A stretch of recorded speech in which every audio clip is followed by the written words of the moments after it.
Bilingual weather information is a big problem here in the United States. Translating basic terminology is a growing issue, but there are some solutions that are coming into the focus. For a bit more on those, I spoke with the National Weather Service's office in Boulder's first ever bilingual meteorologist, Bruno Rodriguez, for more about his and the National Weather Service's broad-ranging efforts to improve bilingual weather communication.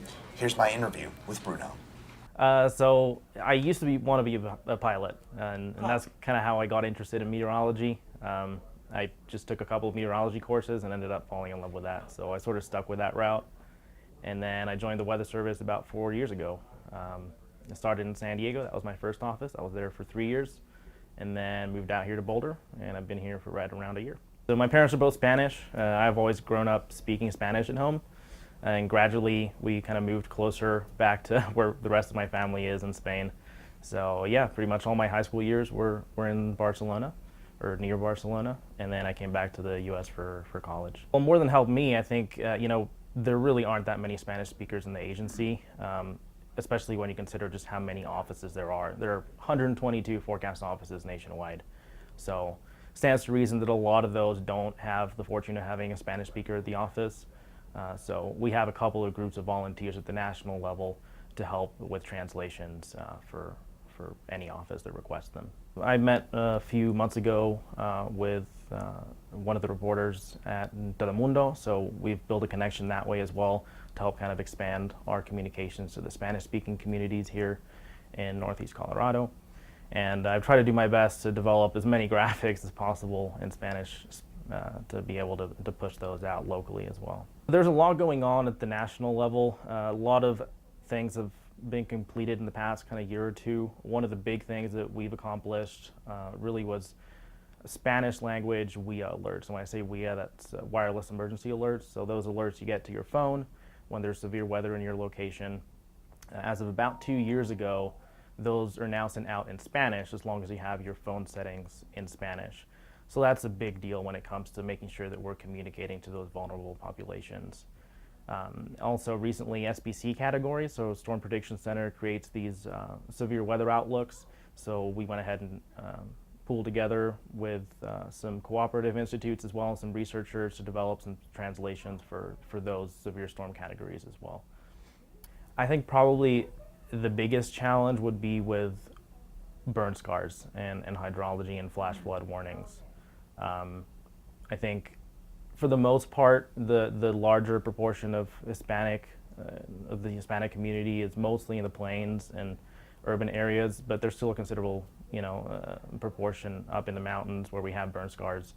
And that is something that I think has not been a focus of translations as much as other aspects of weather hazards, such as, severe thunderstorms or tornadoes or hurricanes, which has really been the focus of translation efforts, really agency-wide the past couple of years. So I think that's something where we really need to improve, especially when it comes to messaging debris flow hazards and post-fire hazards. And what a lot of folks don't realize is this is a really technical field.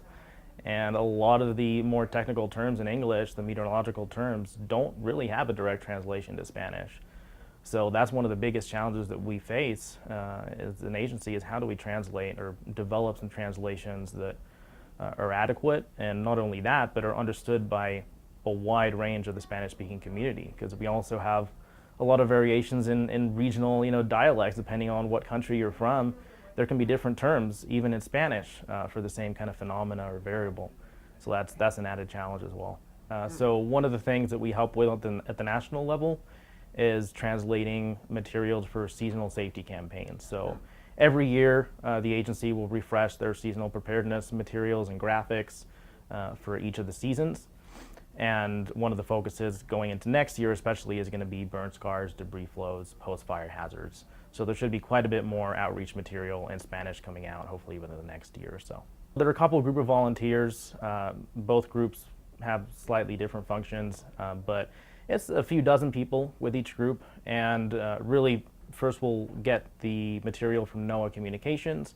They're the ones that develop the outreach material and the original graphics in English, and then we'll try to pull together and within 1 or 2 months try to gradually translate that information. But it's all on a volunteer basis too. We all have day jobs here at the forecast offices, and as you can imagine, it can get busy, especially out here in Colorado. So it's kind of hit and miss as to how much time we can dedicate to it, but we always try and get these things turned around as quick as we can. The one thing I would emphasize, we still don't have a Spanish language Weather Service page. There are efforts ongoing to kind of develop that over the next few years.